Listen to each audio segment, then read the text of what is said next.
Bonjour à tous les amis, bienvenue pour l'émission Au coin du feu et aujourd'hui nous continuons la lecture d'un chapitre de livre Yoga et Ayurveda de David Frauel.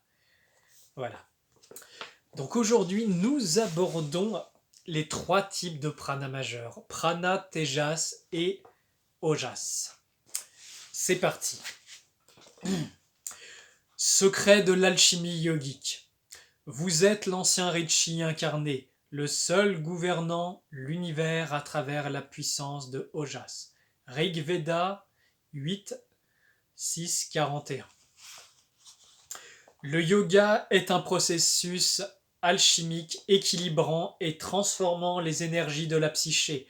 Afin de pouvoir l'aborder, nous devons comprendre comment travailler dans la pratique avec ces énergies. Dans ce chapitre, nous introduisons à nouveau un niveau de doshas plus approfondi qui est très important dans la pratique yogique. Vata, Pitta et Kapha possèdent des équivalents subtils dénommés prana, tejas et ojas, et pouvant se dénommer les trois essences vitales. Ce sont les racines ou les formes maîtresses de Vata, Pitta et Kapha, contrôlant les fonctions psychophysiques ordinaires qui, une fois réorientées correctement, stimulent également les potentiels spirituels supérieurs. Elles ne sont pas de simples puissances provenant du corps physique, mais elles proviennent également des corps subtils et causales. Prana, Tejas et Ojas sont les formes essentielles ou bénéfiques de Vata, Pitta et Kapha, maintenant une vitalité positive. À la différence des doshas qui sont des facteurs de maladie, elles favorisent la santé, la créativité et le bien-être et fournissent le soutien nécessaire aux pratiques yogiques plus approfondies et aux pratiques de méditation. Prana, force vitale première. Énergie subtile d'air en tant que force maîtresse et intelligence nous guidant à l'origine de toutes les fonctions psychophysiques responsables de la coordination de la respiration, des sens et de l'esprit. Au niveau intérieur, elle gouverne le développement et l'harmonisation de tous les états supérieurs de la conscience. Tejas, rayonnement intérieur. Énergie subtile de feu en tant que rayonnement de vitalité par laquelle nous digérons l'air, les impressions et les pensées. Au niveau intérieur, elle gouverne le développement de toutes les capacités perceptives supérieures. Ojas, vigueur première, énergie subtile de l'eau en tant que réserve initiale accumulée ou base de l'endurance physique en mental, essence intériorisée de la digestion des aliments, de l'eau, de l'air et impression et des pensées. Au niveau intérieur, elle est responsable du développement de toutes les facultés supérieures. Ces trois puissances sont interdépendantes. Prana et Tejas prennent racine dans Ojas et peuvent être considérés comme des aspects de Ojas et Tejas. Tejas est l'énergie de chaleur et de lumière, et Ojas possède une qualité grasse et pouvant maintenir une flamme, tout comme le ghee. Prana est l'énergie et la puissance provenant de Ojas. Une fois celle-ci enflammée et transformée en Tejas, un Ojas adéquat représente le potentiel et la résistance que possèdent le mental et le système nerveux à soutenir Tejas et Prana. Ojas a l'aptitude de se transformer en Tejas, chaleur, qui elle-même possède l'aptitude de se transformer en Prana, électricité. Prana, Tejas et Ojas ressemblent au concept du Qi, Yin et Yang de la médecine chinoise. Prana en tant que force vitale et souffle cosmique est semblable au Qi primordial qui est également lié au vent et au mental. Tejas est en tant que pouvoir de volonté et de puissance ressemblant au Yang originel ou feu original. Ojas en tant qu'endurance et résistance semblable au yin primordial ou essence de l'eau. Dans les traitements ayurvédiques, la règle principale est d'empêcher que les doshas deviennent trop élevés parce qu'ils provoquent des maladies lorsqu'ils sont en excès. Le doshas prédominant de notre constitution a tendance à l'excès et doit être maîtrisé à l'aide de régimes d'hygiène et de vie appropriés. Nous y parvenons à l'aide d'un régime alimentaire de plantes médicinales, d'exercice physique et de méditation adéquate, neutralisant les tendances doshiques. Une nouvelle règle rentre en jeu dans la pratique du yoga. Le yogi cherche à augmenter les trois forces de prana, tejas et ojas. Étant donné que tous les trois sont de formes purifiées des doshas, le pouvoir de développement de maladie n'est pas identique. Ces trois essences vitales créent des problèmes uniquement lorsque une d'entre elles est augmentée aux dépens des autres. Elles sont fondamentalement des énergies saines favorisant le renouvellement et la transformation. La question est de savoir comment les faire augmenter au même rythme afin que leur équilibre ne crée pas de problème. Une augmentation de prana procure l'enthousiasme, la créativité et l'adaptivité nécessaires au chemin spirituel, sans lesquels nous manquerions d'énergie et de motivation pour effectuer nos pratiques. Une augmentation de Tejas procure du courage, de l'intrépidité et de la pénétration pour suivre notre chemin, sans lequel nous ferions de mauvais choix, nous manquerions de jugement, ou bien nous serions trop indécis. Une augmentation de Ojas est nécessaire pour la paix, la confiance et la patience nécessaires au développement régulier et sans lequel nous manquerions de persévérance et de calme. Lorsqu'un seul de ces éléments est insuffisant, notre croissance spirituelle est limitée. Ces mêmes facteurs améliorent la santé aussi bien du corps que de l'esprit et sont utiles pour traiter les maladies en particulier de nature chronique, ainsi que pour promouvoir le rajeunissement. Fonction de prana, tejas et ojas. Afin de comprendre ces trois forces, examinons comment elles fonctionnent dans les différents aspects de notre nature. Le système reproducteur. Prana, tejas et ojas sont alimentés par les fluides reproducteurs qui agissent en tant que support du corps physique. Ils sont trois aspects du fluide reproducteur une fois transformé. Sukra. Ojas est l'état latent du fluide reproducteur fournissant non seulement le pouvoir reproducteur mais également le pouvoir en général et nourrissant tous les tissus corporels de l'intérieur, en particulier les tissus nerveux. Ojas est notre pouvoir d'endurance et l'aptitude à nous soutenir non seulement sexuellement, mais également dans tous nos efforts physiques ou mentaux. Tejas est l'activation du fluide reproducteur une fois transformé en chaleur, passion et volonté. Cet état se produit non seulement lors de l'activité sexuelle, mais également à chaque fois que nous sommes mis à l'épreuve ou que nous effectuons un effort. Tejas nous procure de la valeur, du courage et de l'audace.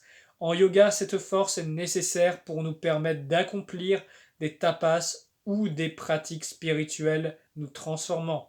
Prana est l'aptitude à créer la vie inhérente au fluide reproducteur. Il favorise la longévité et le rajeunissement et stimule la circulation du prana à travers les nadis, procurant à l'esprit une énergie plus approfondie. Sans réserve adéquate des fluides reproducteurs, nous manquerons de prana, tejas et ojas. Une activité sexuelle excessive ou inadéquate réduit ces trois forces. Attendez, je replace la caméra parce que là je suis pas bien placé et voilà, ça y est. Je vais pouvoir continuer la lecture dans de bonnes conditions. Allez, c'est parti, on continue. Le système endocrinien. Prana, Tejas et Ojas sont liés au système endocrinien. Prana gouverne les processus d'équilibre, adaptabilité et de croissance. Les glandes pinéales et pituitaires, qui sont les commandes maîtresses de la croissance et de l'intelligence, prédominent en prana. C'est la raison pour laquelle la plupart des troubles survenant lors du processus de croissance, tels que chez personnes exceptionnellement grandes ou petites, possèdent généralement les problèmes Vata, air. Tejas gouverne le métabolisme de la digestion.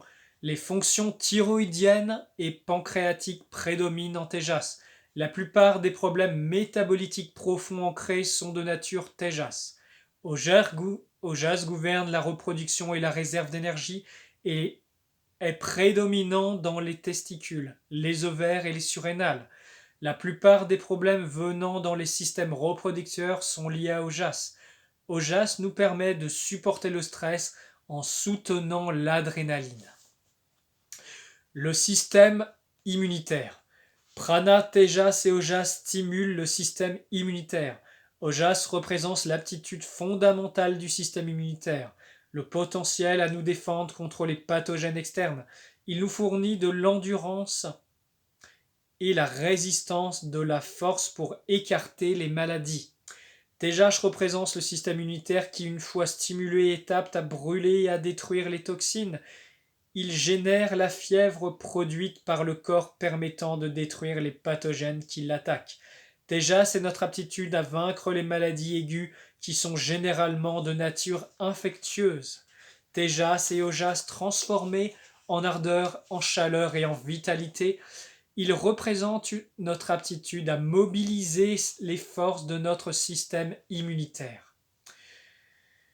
Prana est l'activation à long terme de la fonction immunitaire qui se manifeste lors d'une maladie chronique et permettant de projeter et de développer l'énergie vitale. Il représente l'adaptabilité du système immunitaire et soutenir à long terme tous les processus de guérison.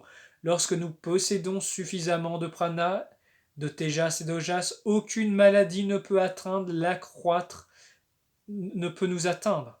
Accroître prana, tejas et ojas améliore les conditions de faiblesse immunitaire. Le système nerveux et les nadis.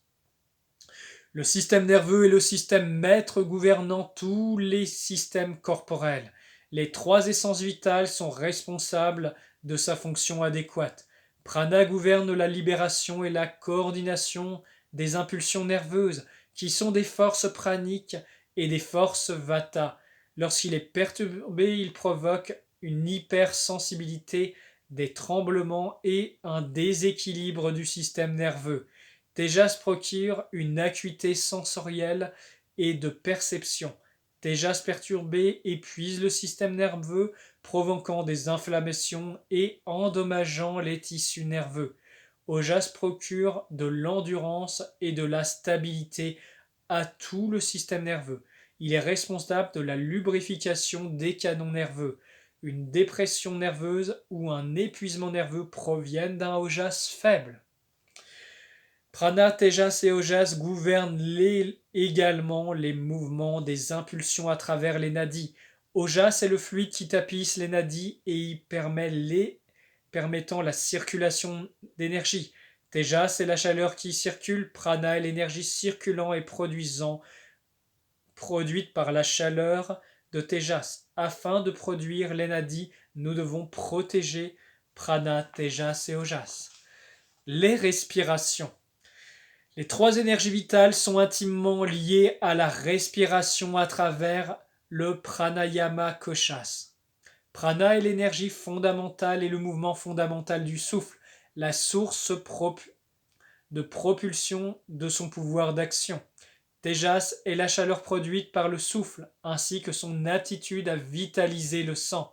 Ojas est l'énergie profonde que nous absorbons à travers le souffle et que nous conservons au niveau profond du cœur et du plexus solaire. Lorsque prana est perturbé, la respiration devient superficielle ou perturbée. Lorsque tejas est perturbé, la chaleur contenue dans le souffle est anormale. Lorsque ojas est perturbé, l'énergie absorbée par le souffle est faible. Il nous devient impossible de maintenir et de consolider le prana. Les personnes pratiquant le pranayama doivent examiner de près l'état de leur prana, tejas et ojas. Les sens. Prana, tejas et ojas, en tant que pouvoir du mental, agissent à travers les sens. Prana favorise l'équilibre et la coordination des impulsions sensorielles et est prédominante dans les oreilles, ainsi que dans l'oreille interne. Dans la peau, le sens prédominant vata éther et air. Tejas est responsable de l'acuité et de la fonction sensorielle de notre aptitude à digérer les impressions sensorielles. Il prédomine dans les yeux, sens pitta ou prédominante feu. Ojas est responsable de la stabilité des sens ainsi que leur lubrification. Il prédomine dans la langue et le nez, sens prédominant, kapha, eau éther. La créativité. Au niveau intérieur, prana, tejas et ojas sont des mesures de créativité. Ojas est l'aptitude créative latente, l'entrepôt de notre énergie créative. Tejas est la vision créative et l'aptitude à observer les choses nouvelles et à rompre avec le passé. Prana est l'action créative permettant de concrétiser de nouvelles choses et nous maintenir dans un état de créativité. Un jas approprié est nécessaire pour nous procurer une bonne réserve d'énergie créative. Un tejas approprié sert à diriger notre énergie créative vers des objectifs et des projets spécifiques. Un prana approprié a pour but de maintenir notre créativité active et transformatrice. Lorsque nous manquons de prana, tejas et ojas, nous sommes incapables d'effectuer des changements positifs dans notre vie. En gros, on est bloqué. L'esprit et l'âme. Prana, tejas et ojas existent à des niveaux profonds de l'esprit et de l'âme. La force pranique à l'origine de l'esprit permet de bouger et de réagir, lui fournissant les énergies fondamentales. La force tejas de l'esprit lui permet de percevoir et de déterminer, lui fournissant de la lumière et de la chaleur. La force ojas de l'esprit lui fournit de la patience et de la cohérence et de la stabilité pour mettre en pratique l'attention. Chacune de ces forces maintient certaines émotions. Prana fournit de l'harmonie émotionnelle, de l'équilibre, de l'enthousiasme et de la joie. Tejas procure du courage et de l'intrépidité et de l'audace nous permettant d'accomplir des actions héroïques ou extraordinaires. Ojas procure la sérénité émotionnelle, l'amour et le calme et la satisfaction. Sans ces forces émotionnelles, l'esprit demeure instable. De même, il existe du prana dans notre conscience profonde, guidant l'âme à travers tout le processus d'incarnation, créant et stimulant ces diverses incarnations. Tejas de l'âme et sa perspicacité et sa sagesse accumulée, la flamme de son inspiration spirituelle. Ojas de l'âme est la matière à travers lesquelles il crée et maintient ses divers corps. Ces formes supérieures de prana, tejas et ojas demeurent avec l'âme dans le cœur spirituel qui est son origine ultime et sa fin. Les Védas se réfèrent souvent à l'âme en tant que prana ou tejas. Kundalini ou énergie de Shakti, Amrit ou énergie de Shiva. La Kundalini se développe à partir de prana, tejas et ojas, mais essentiellement à partir de tejas. En tant que feu interne, elle est essentiellement l'énergie intensifiée de tejas qui transporte la force pranique éveillée et qui est soutenue par un ojas supérieur. La Kundalini, en tant que feu subtil, est une forme d'éclair ou de force électrique intérieure.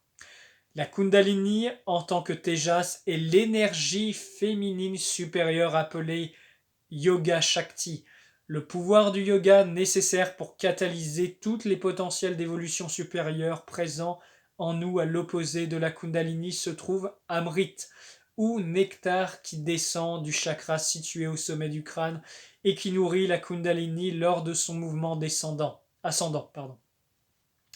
Il est l'énergie ojas purifiée du corps subtil qui a été extraite et distillée par la pratique spirituelle. Ojas est l'énergie masculine supérieure ou l'énergie de Shiva qui, par l'abandon de soi, l'attention et la protection descend en nous sous forme de grâce. Tandis que certaines expérimentent le feu ascendant, d'autres expérimentent pleinement le nectar descendant. L'union de Tejas, Kundalini et Ojas Amrit forme le prana supérieur où l'énergie vitale immortelle de la Kundalini transporte telle une mère et portant son enfant. Cette action ont le pouvoir de produire les samadhis supérieurs nécessaires à l'élimination des conditionnements profondément ancrés dans notre conscience et engendrant notre attachement au cycle de naissance et de mort.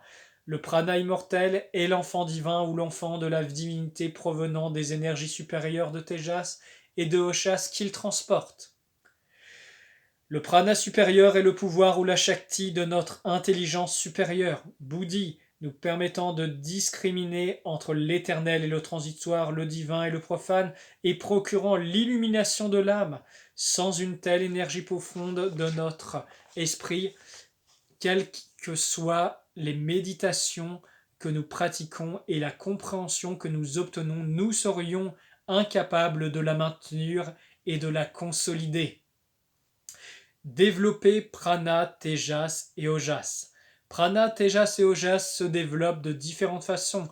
Nous en possédons une certaine quantité congénitalement se référant à la force inhérente à notre constitution, mais nous pouvons les accroître à l'aide de pratiques diverses.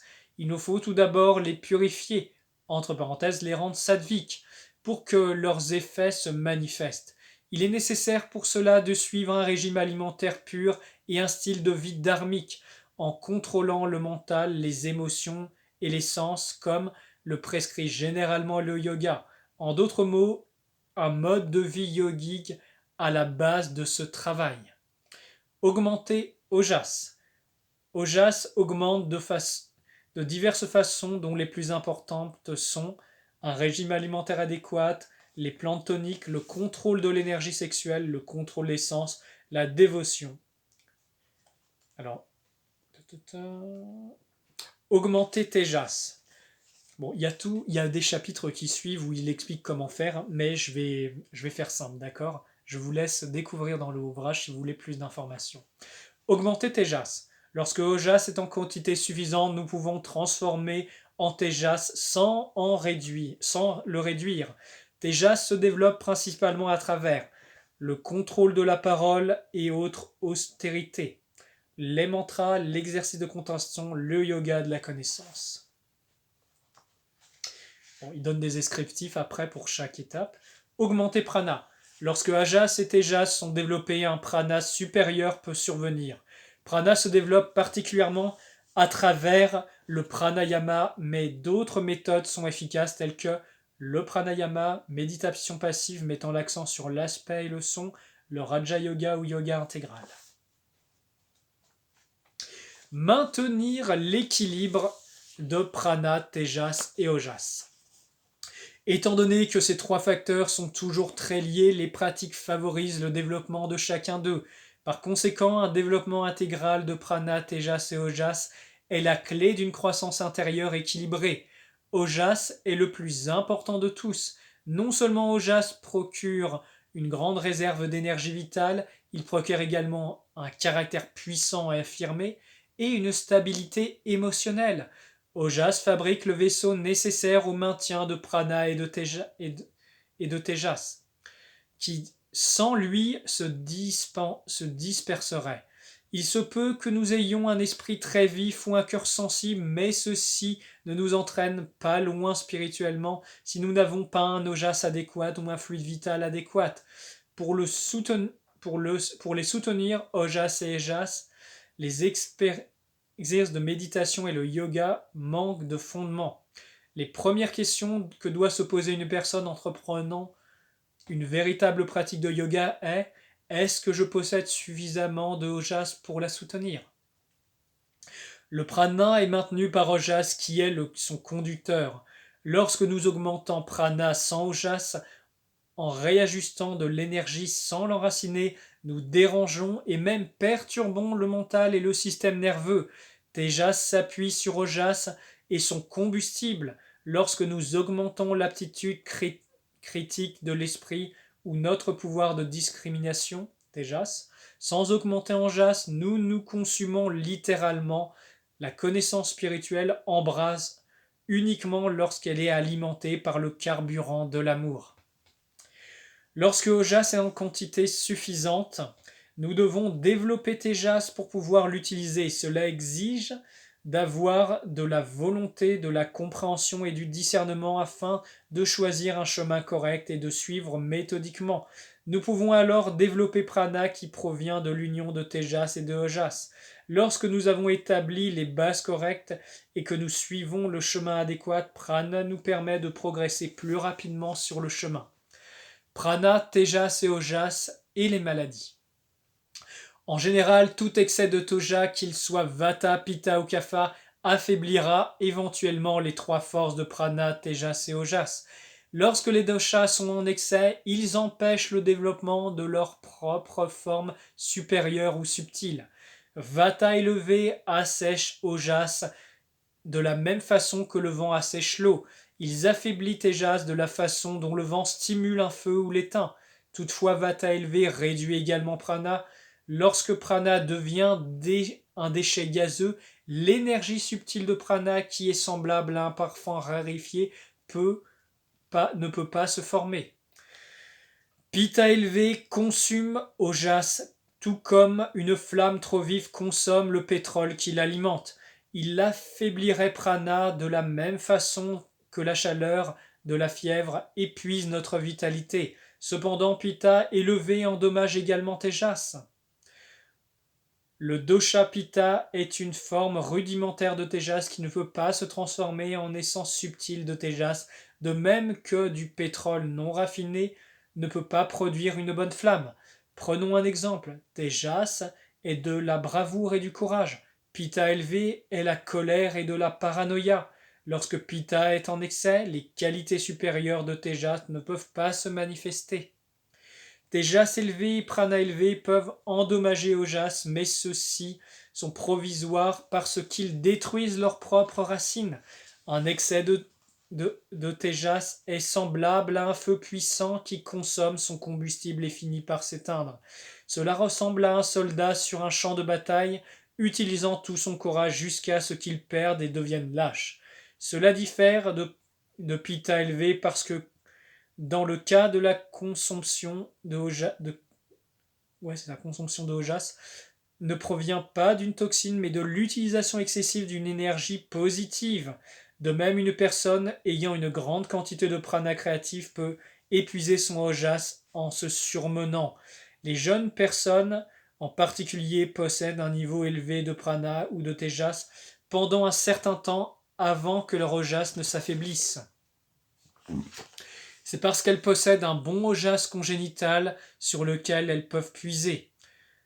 Des troubles de vitalité plus profonds entraînent un déséquilibre de prana, de tejas et de ojas, affectant les systèmes corporels plus approfondis tels que le système nerveux, l'appareil reproducteur, les sens et le mental.